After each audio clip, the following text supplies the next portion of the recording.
October 12, 1944, an Army supply truck rumbled past the iron gate of Camp Huntsville in Texas, its wheels kicking up dust as it carried a group of passengers who would forever alter the way American soldiers perceived their enemies. Inside the truck's canvas-covered hold were 43 German women, members of auxiliary support teams, captured during the Allies' relentless advance through France. These women were exhausted, their faces etched with fatigue, their hearts heavy with fear, and utterly unprepared for the unexpected moments awaiting them. When the truck shuddered to a halt in the camp's main yard, the heavy cloth cover was yanked back, revealing the women to their American captors in a moment of stark vulnerability. What unfolded in the next few minutes became a cherished story, passed down through generations and families on both sides. A fleeting yet profound instance of cultural shock that reshaped the perspectives of both the prisoners and their guards, leaving an indelible mark on their lives. Before we dive into the surprising spark that brought smiles to these women's faces despite their captivity, please share in the comments where you're watching this story from. Your location adds to the global tapestry of this tale. Greta Schneider, a 22-year-old with sharp eyes and a determined spirit, huddled at the back of the truck, her fingers clutching a small, worn cloth bag that held every possession she had left in the world. As a signal operator, she had been captured in the chaotic retreat across France. Her mind still clinging to the propaganda she'd been fed about defending her homeland from weak, spoiled Americans. The stories painted U.S. soldiers as lazy, disorganized, and physically frail, lacking the discipline and strength of her own forces. She was taught that capture by these Yanks would bring harsh treatment, humiliation, and shame. As she prepared to step down from the truck, her body tensed, bracing for the worst possible outcome. But what she saw hit her like a sudden blast of icy wind, freezing her in place, her eyes widening in genuine astonishment. Standing before the truck was a line of American guards assigned to the women's section, their presence towering and formidable. At the forefront was Sergeant Mike O'Reilly, a former Chicago factory worker whose 6'4" frame carried 230 pounds of solid, unyielding muscle. Beside him stood Private Tommy Wilson from Alabama, 6'2" tall, his build reminiscent of the sturdy farm machines he'd operated before enlisting. Corporal James Henderson from Minnesota, broad and powerful, looked as though he could single-handedly hoist the supply truck into the air. The entire row of guards loomed far larger than anything Greta or her companions had ever envisioned. These weren't the scrawny, feeble Americans from the propaganda posters, she thought. These were giant men, like figures from a myth. Behind Greta, 20-year-old Liesl Hoffman whispered in German, her voice trembling with a mix of nervous excitement and disbelief. "They're huge. The stories never said anything about this." Her words were echoed softly by a few other women, their fear mingling with confusion and, perhaps, the first faint crack in the foundation of lies they had been fed. If their leaders had concealed something as obvious as the physical stature of their enemies, what other truths had been twisted or hidden? It was 19-year-old Frieda Klein, however, who shattered the heavy tension in the most unexpected way.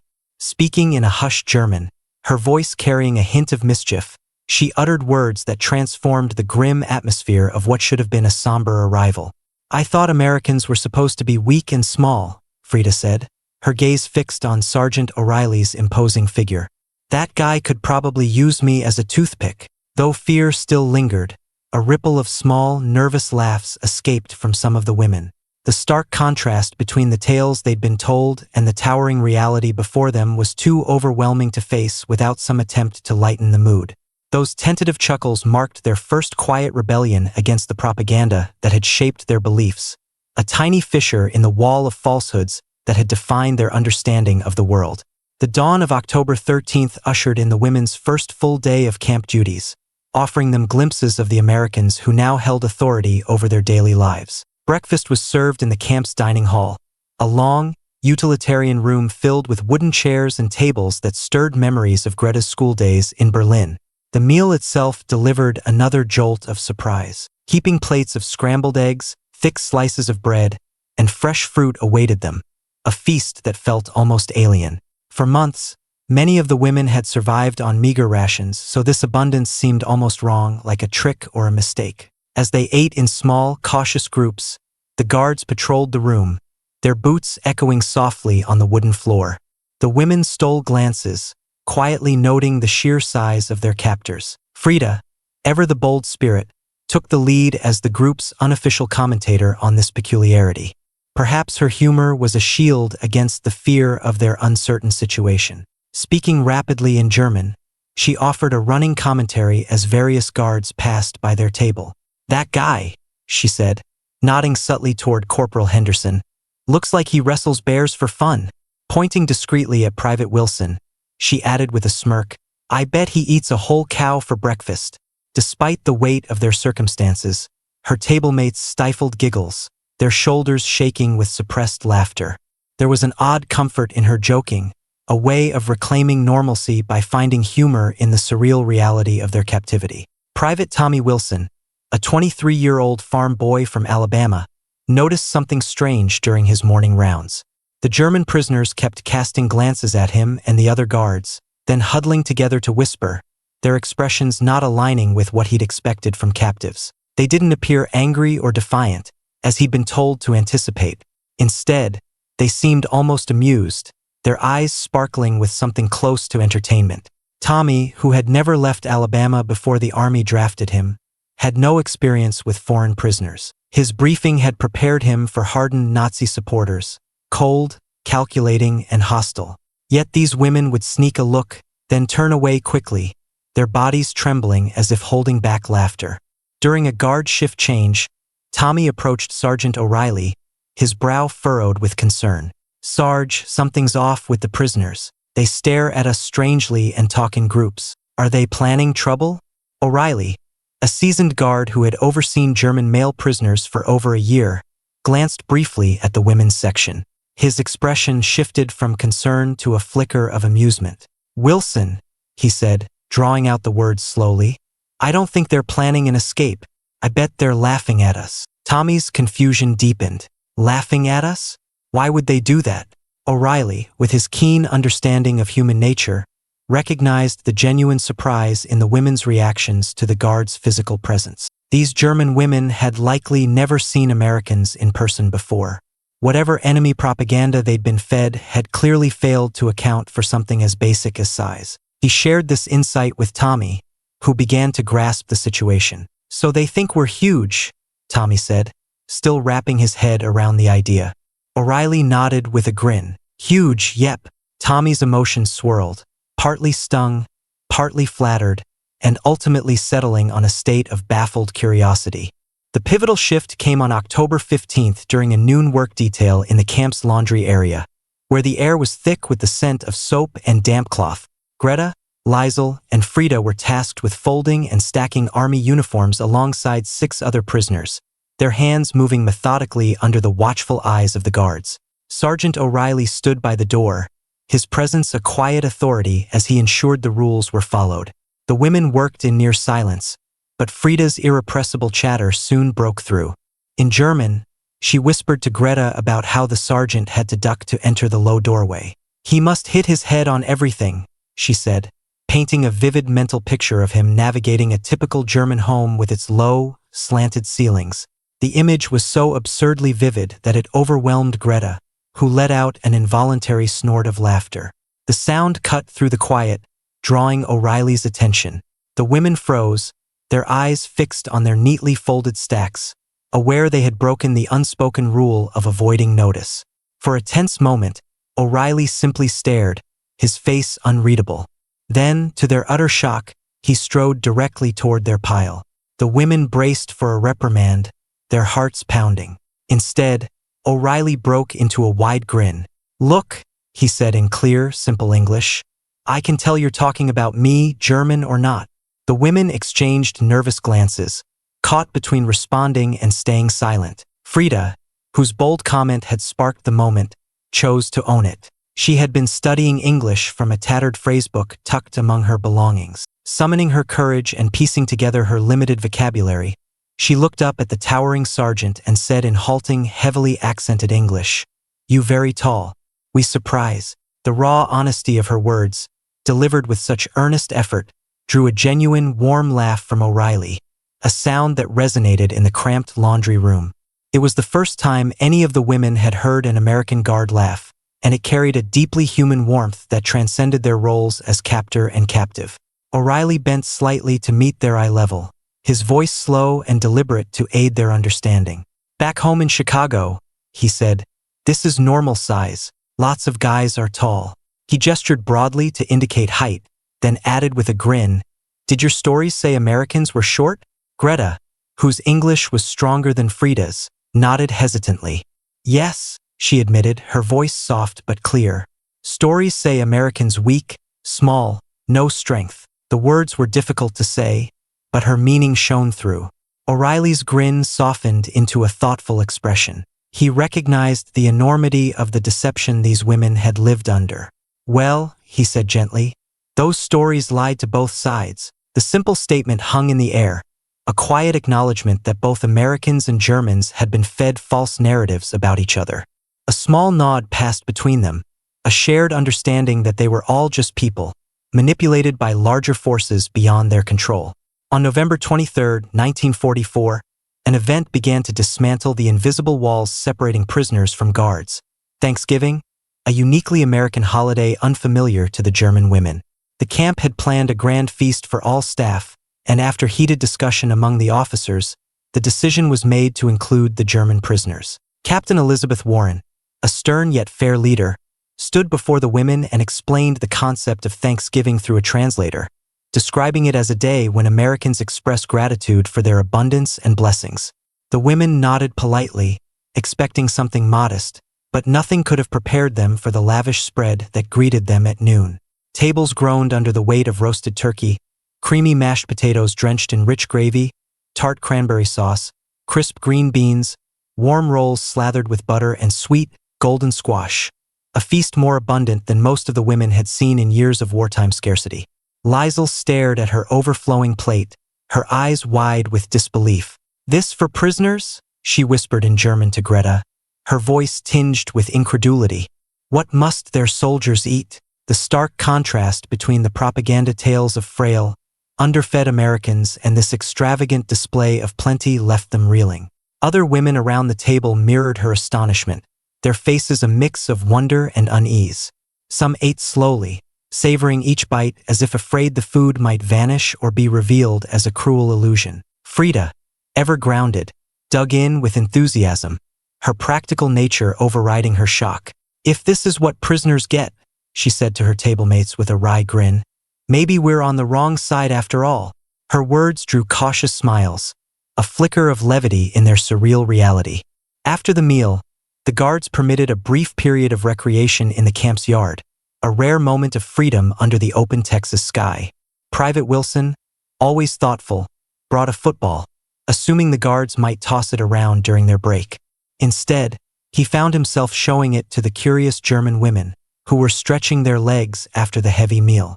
The football's odd, elongated shape puzzled them. "Why this shape?" Greta asked, her English improving as she pointed at the oval ball. "Why not round like a real ball?" Wilson, realizing she was thinking of soccer, tried to explain the use of hands and throwing, but his words only deepened their confusion. Sergeant O'Reilly stepped in, demonstrating with a gentle spiral toss to Wilson. The women watched, captivated, as the ball spun gracefully through the air. "You throw like that every time?" Frida asked, mimicking the spiral motion with her hand. O'Reilly nodded, and on a spontaneous whim, handed her the ball to try. Frida hesitated, glancing at her companions for encouragement. They nodded eagerly. "Try it," they urged. "What's the worst that can happen?" Gripping the ball awkwardly with both hands, Frida threw it, sending it wobbling wildly before it thudded into the dirt just 10 feet away. The guards stifled their laughter, their eyes kind rather than mocking. Wilson jogged over, retrieved the ball, and patiently spent several minutes teaching her the proper grip and throwing technique. Soon, 6 German women were taking turns with the strange American ball, their throws growing less clumsy with each attempt. The guards offered pointers and cheers, slipping naturally into the role of coaches rather than overseers. The scene was chaotic, joyful, and filled with laughter from both sides, a fleeting moment under the golden Texas autumn light where enemies became simply people, puzzling out each other's unfamiliar ways with curiosity and goodwill. As December brought a chill to the Texas air, The camp's open fields grew quieter, but a deeper transformation was taking root. The light-hearted jokes about the guards' imposing size evolved into more meaningful conversations, though limited by language barriers, during chores and brief moments of recreation. Greta found herself drawn to these interactions, her English improving with each passing day, allowing her to voice a question that had haunted her since that first shocking moment off the truck. One crisp December noon, during a task in the camp's modest library where prisoners sorted donated books and papers, she approached Sergeant O'Reilly, her steps tentative but resolute. "Sergeant," she began cautiously, "can I ask something?" He nodded, setting down a stack of books with a gentle thud, his eyes encouraging her to continue. "When we arrived, we were told Americans were small, weak people. Not like what we see," she said, gesturing toward the guards standing nearby. "Why lie about something so obvious?" O'Reilly paused, his face settling into a thoughtful expression. He pulled up a chair and motioned for Greta to sit, creating a small space of equality in their exchange. "Because," he said slowly, choosing his words with care, "small lies hide bigger ones. If you believe Americans are weak, you don't ask harder questions about the war." Greta's face clouded with worry, her mind racing. "What other lies?" she asked quietly, her voice barely above a whisper. "What else we were told isn't true?" O'Reilly's expression grew solemn, his eyes meeting hers with unflinching honesty. "You'll figure that out, Greta. I can't choose your beliefs, but we were lied to about Germans too. Told you're all monsters, all bad."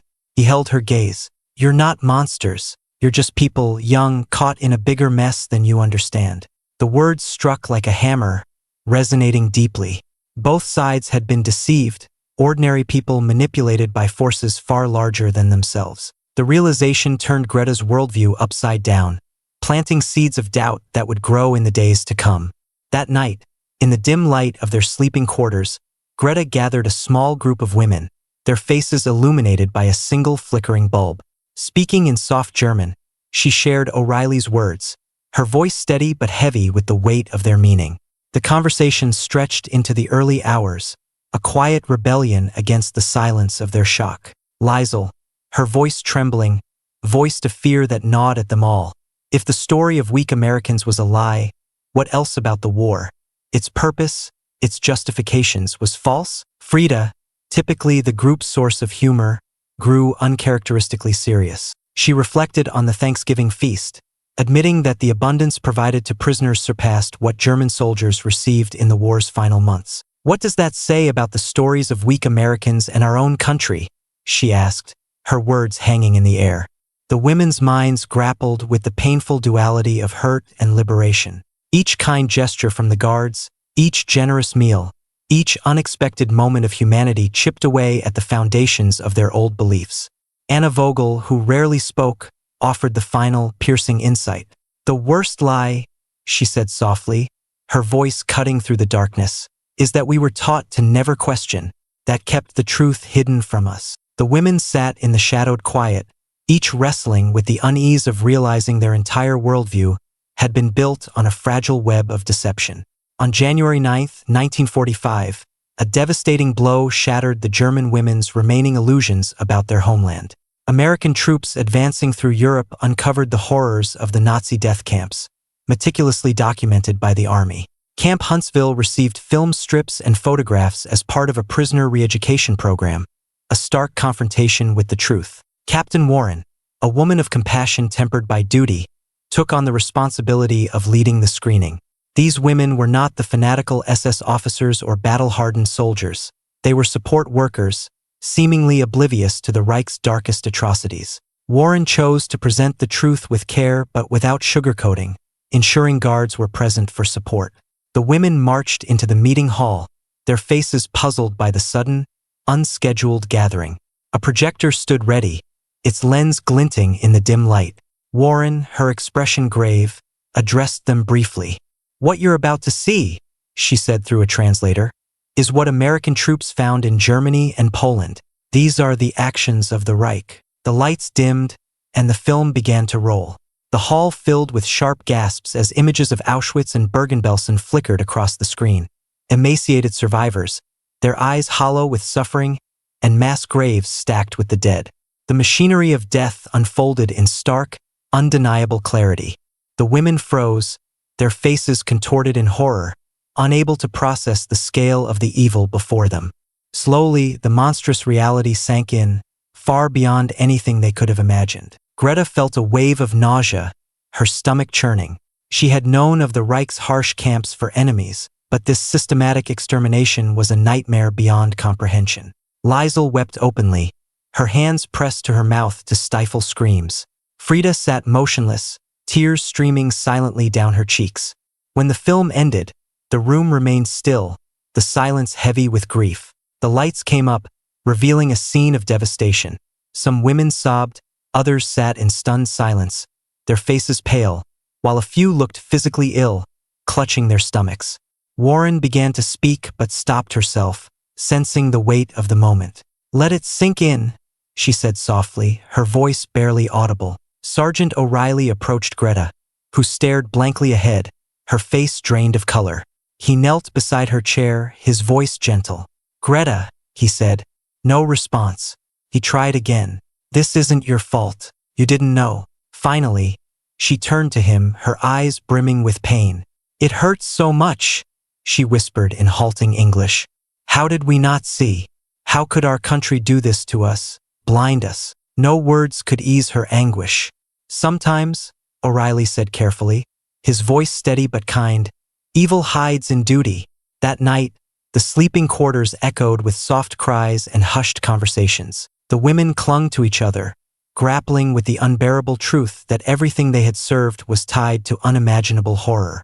The guards' playful teasing, once a source of light-hearted connection, now felt like a distant memory from another lifetime. Everything had changed, and there was no going back. The weeks following the film screening marked the darkest period at Camp Huntsville. The German women moved through their tasks like ghosts, their actions mechanical, devoid of the spark or tentative warmth that had begun to grow. The guards, attuned to the shift, felt helpless in the face of such profound sadness and shame. Kind gestures, extra blankets, a gentle word, seemed insignificant against the weight of the women's grief. By late January, Captain Warren grew increasingly concerned for the prisoners' mental well-being. Some stopped eating full meals, their plates barely touched. Others withdrew into near silence, their eyes vacant as hope gave way to brokenness. But Greta, ever resilient, found a way to break free from the cycle of despair. On February 3rd, she approached Sergeant O'Reilly during an off-duty moment, her expression determined despite the shadows under her eyes. "We want to do a show," she said, her voice firm. "English songs, funny acts, for the guards and us, to remember how to laugh." O'Reilly hesitated, unsure if such an event was appropriate so soon after the revelations of their country's atrocities. But Greta's earnest gaze stopped him. "We can't live in darkness forever," she said, her words carrying a quiet strength. "We learned something awful, but we still have to live fully, not just exist." Her conviction swayed him. He brought the idea to Captain Warren, who, though skeptical, recognized the prisoners' need to create something positive as a step toward healing. She gave her approval, trusting their intent to build a bridge out of their shared pain. The show was scheduled for February 14th, Valentine's Day, a date that held no significance for the German women, unfamiliar with the American tradition. Greta threw herself into the planning with fierce determination, surprising even herself with her energy. She rallied her fellow prisoners, urging them to share their talents. Songs, humorous sketches, even simple theatrical skits, anything to lift the oppressive mood that had settled over the camp. Frida, initially reluctant, questioned how they could perform light-hearted acts after learning such devastating truths. Greta's response was unwavering, "Because if we let the bad steal our laughter, our humanity wins. After the fall, we must choose to live fully." Her words resonated deeply, striking a chord with the women. More joined in, their spirits cautiously rekindling. Liesl offered to sing traditional German folk songs, her voice clear and haunting. Anna Vogel, typically reserved, revealed a talent for mimicry, practicing gentle imitations of camp staff. The women rehearsed in hushed tones, their once quiet barracks buzzing with quiet laughter and collaboration. The guards, observing this transformation, were astonished.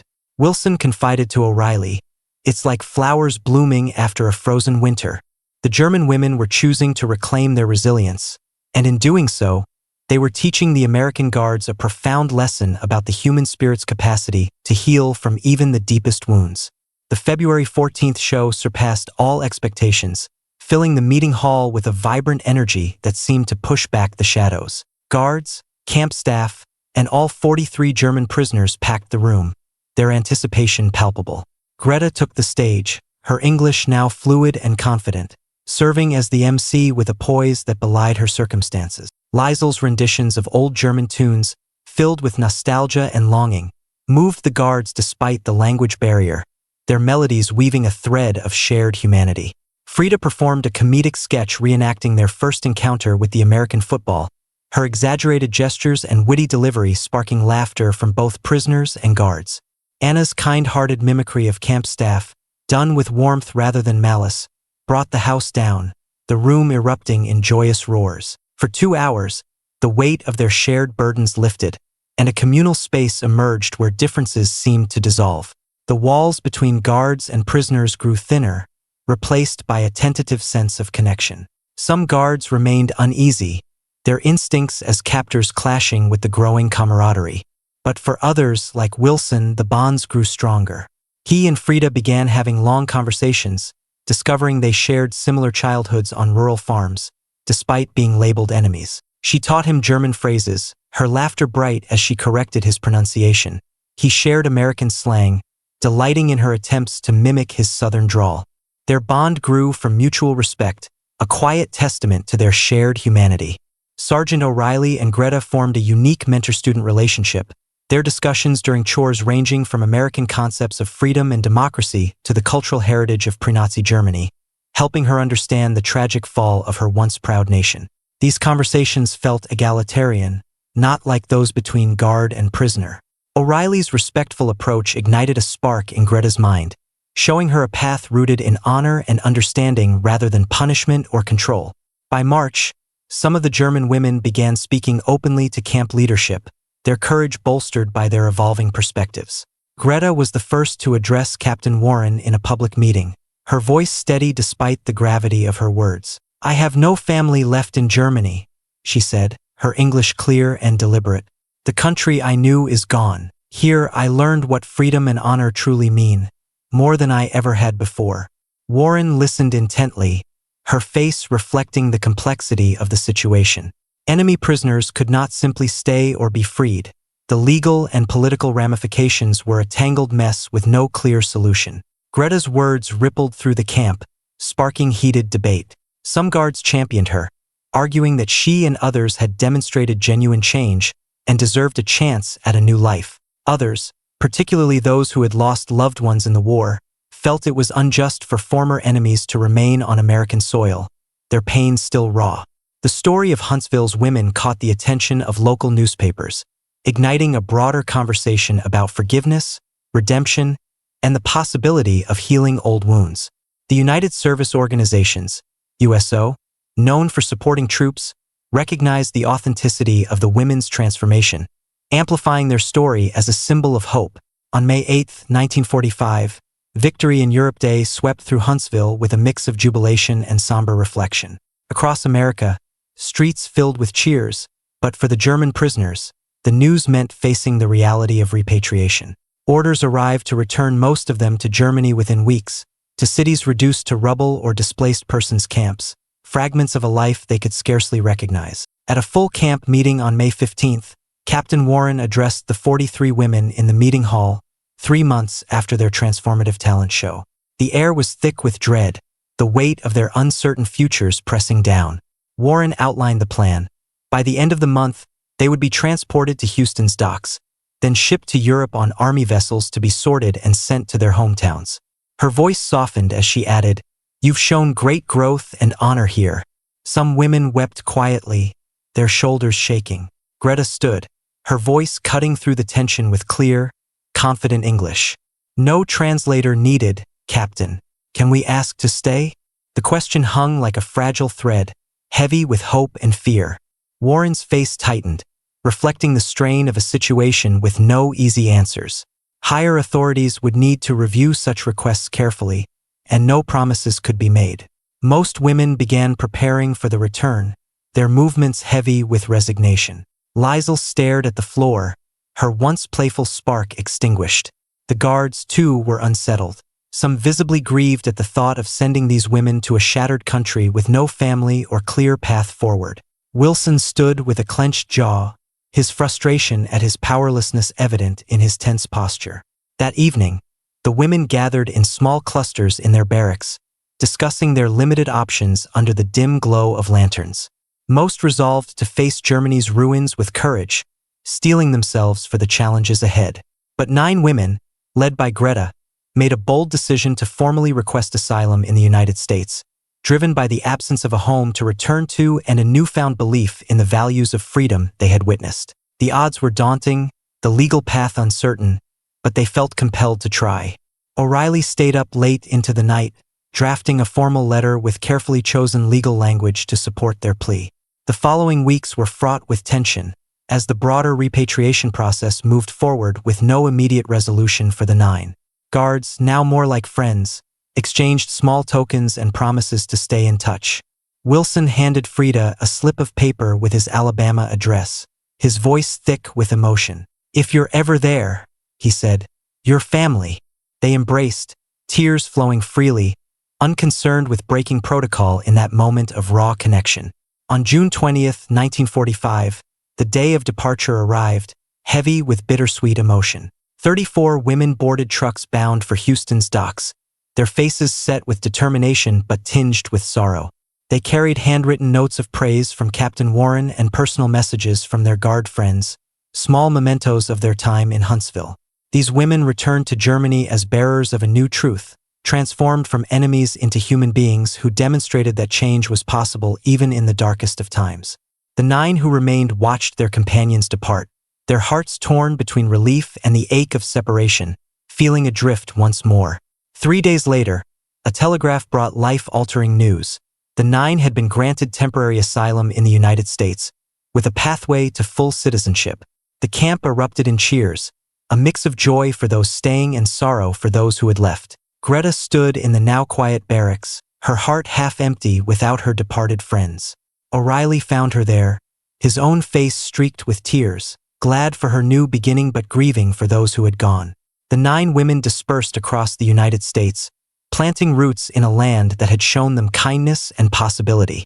Greta became a public speaker, sharing her story of transformation, later marrying an American diplomat and raising 3 children who grew up embracing both cultures. Frida settled in Alabama, where Wilson's family welcomed her as one of their own. She married in 1947, with local men standing as witnesses, their bond a testament to reconciliation. Liesl pursued a career as a nurse, dedicating herself to caring for American veterans, her gentle compassion healing the wounds of her homeland's past and earning her a revered place among hospital staff.